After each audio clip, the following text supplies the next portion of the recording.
दीपावली के अवसर पर बहुत मित्र शुभकामना दे रहे हैं। तो एक सवाल इसमें यह है कि बाहर जैसे हम दिवाली करते हैं, भीतर भी दीपावली कैसे मनाएं। मित्रों, ये बहुत महत्वपूर्ण बात है। दीपावली जो हम बाहर मनाते हैं, दीप का प्रज्वलन करते हैं, तो वो तो एक प्रतीक है, सिंबल है कि आप भीतर भी ऐसे हो जाओ। परंपराओं में इसीलिए इस किस्म के त्यौहार चार्ट मनाया जाता है। परंपरा से, सदियों से वो एक बड़ा सिंबल होता है। जैसे दीपावली बड़ा एक सिंबल है कि बाहर जैसे दीपों की लहर हम सजाते हैं और एक सौंदर्य का उत्पादन करते हैं, ये तो हमने किया बाहर से, ये तो प्रतीक है। मगर ऐसी ही दिवाली हमारे भीतर भी हो जाए, जहाँ हमारे भीतर के जो दीप है वो सब जल जाएं। तो ये सिंबल है, भीतर की दीपावली आप मनाओ। भीतर के जो बुझे हुए दीप है, अनंत दीप है, बहुत लहरें हैं उसमें। उन दीपों को कैसे आप जगाएं, उसको आप कैसे जलाएं। बाहर की दीपावली तो 1-2 दिन में ख़त्म हो जाएगी, मगर उसका उतना क्या महत्व जो 1-2 दिन खुशहाली मनाया, दीप का प्रज्वलन किया, तो उसके बाद समाप्त हो गया। ये तो सिंबल, एक अवसर था। ये त्योहार चार्ट एक अवसर होता है, विशेष परिस्थिति का निर्माण करते हैं ताकि लोग अपने भीतर उसको जगाएं। जैसे दशहरा हो गया, उसमें दशई होता है, तो रावण का वध करने वाला उसमें रिचुअल कर्मकांड होते हैं। रावण ने राम को वध किया, सत्य ने असत्य को पराजित किया। तो वो प्रतीक है, बड़े प्रतीक है। और हमारे भीतर भी सदियों से वो राम और रावण की लड़ाई चल रही है। तो रावण यानी अहंकार है। तो अहंकार और सत्य के बीच में ये लड़ाई अनंत सालों से चलती जा रही है हमारे मस्तिष्क में। एक तरफ ये अहंकार, जिसको हमने बनाया, मैं, हमने क्रिएट किया, हमने माना मैं ये हूँ, वो हूँ, धनी हूँ, गरीब हूँ, असल हूँ, खराब हूँ, बड़ा हूँ, छोटा हूँ, इस जात का हूँ, उस जात का हूँ। तो ये काल्पनिक ढंग से हमने बनाया एक अहंकार, मैं। और उस मैं का कुछ रूप होगा, आकार होगा, उसका कुछ अपना मानना होगा, उसकी फिलोसॉफी होगी। फिलोसॉफी से बना हुआ मैं होगा।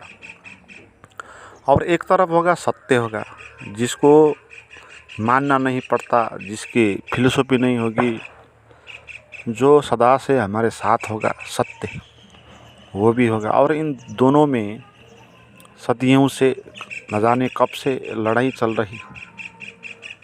और इसको सत्य को जीतना है, सत्य को जीतने देना है, अहंकार को ख़त्म करना है।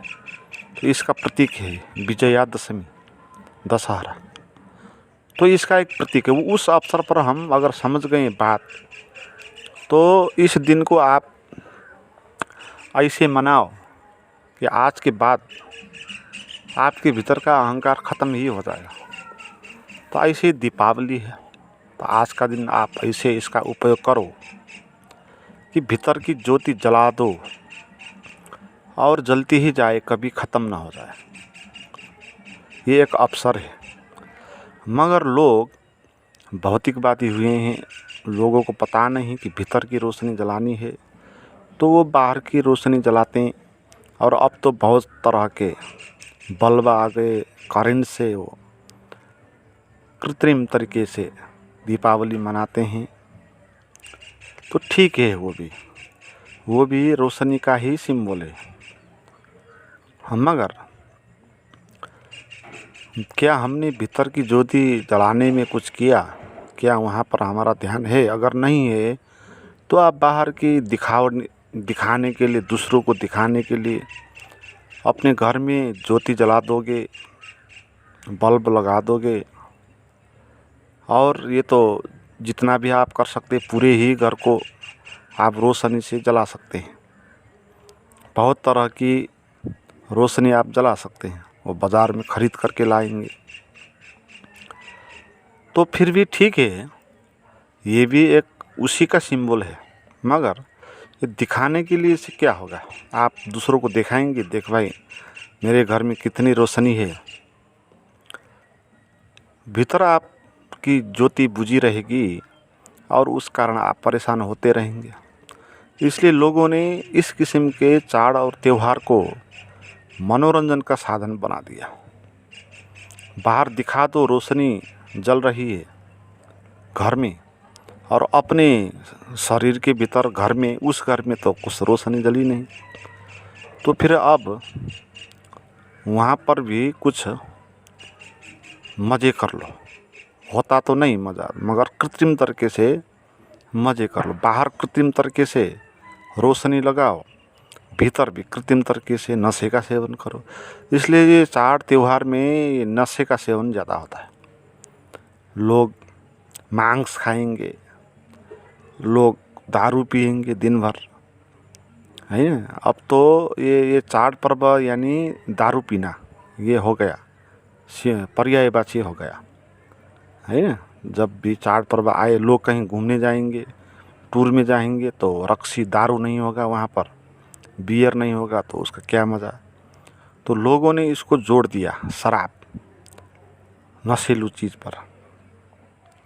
तो ऐसा होगा हमारी दिवाली। बाहर से हम दूसरों को दिखाने के लिए रोशनियाँ जलाएंगे और भीतर मांस खाएंगे, शराब पिएंगे, नशे में पड़ेंगे, जुआ खेलेंगे, हैं। क्योंकि भीतर तो वो रोशनी जली हुई नहीं, तो क्या करें? तो फिर उसकी पूर्ति कैसे करें? तो खो जाओ नशे में, तो ऐसा होगा। मगर हमारे भीतर भी ऐसी रोशनी जल सकती है। बुद्धिमान आदमी भीतर की रोशनी जलाने में लगेगा, बाहर की रोशनी देखेगा, आंख बंद करेगा और भीतर डूबेगा, भीतर उस रोशनी का साक्षात्कार करेगा। और ये अध्यात्म, ये धर्म, ये गुरु शिष्य की परंपरा, यही ज्योति जलाने की बात है। ज्योति से ज्योति जले। गुरु का एक दिया जल जाता है और उस दिए से शिष्य का बुझा हुआ दिया भी जल जाता है। ज्योति से ज्योति जलाना है तो सत्संग करना, श्रवण करना, ध्यान करना, आश्रमों में जाकर गुरु के पास बैठना, तो ये तरकीबें हैं अपने भीतर की ज्योति जलाने का। भीतर ज्योति बुझी हुई है, आप बाहर ज्योति जला के उसको पूर्ति नहीं कर पाओगे। तो भीतर की ज्योति जलाने के लिए क्या करना होगा? और भीतर की ज्योति ऐसी है, बिन बाती बिन तेल। वहाँ बाती भी नहीं है, तेल भी नहीं है, और लगातार जलेगी। बाहर की ज्योति तो बाती और तेल के कारण जलती है। उसमें बाती मत डालो, तेल मत डालो, आग मत लगाओ, तो वो नहीं जलेगी।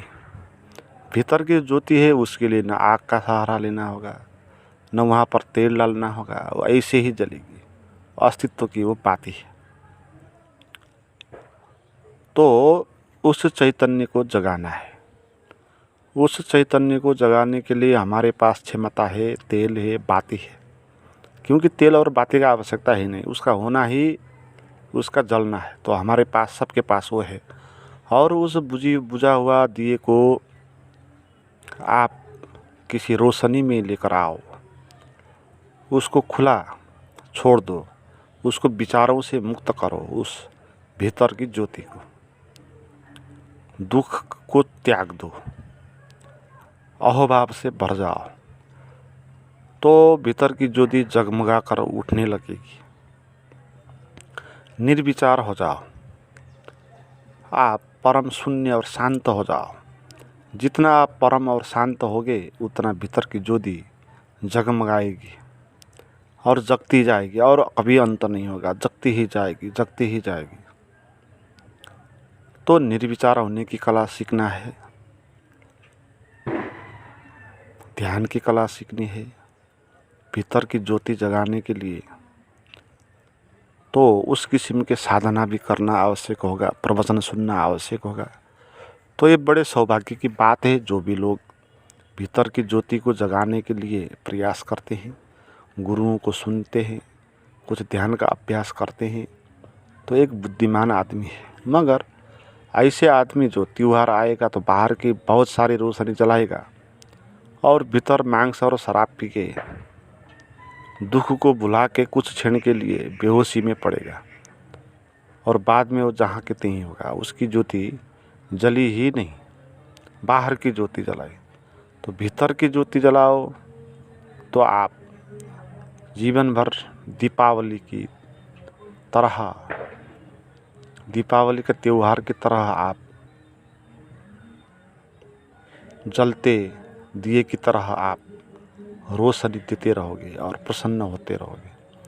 मित्रों, इस तरह कुछ नए मित्र प्राइवेट गाइडेड मेडिटेशन की साधना करना चाहते हो जो मेरे पास है वो आप ले सकते हैं।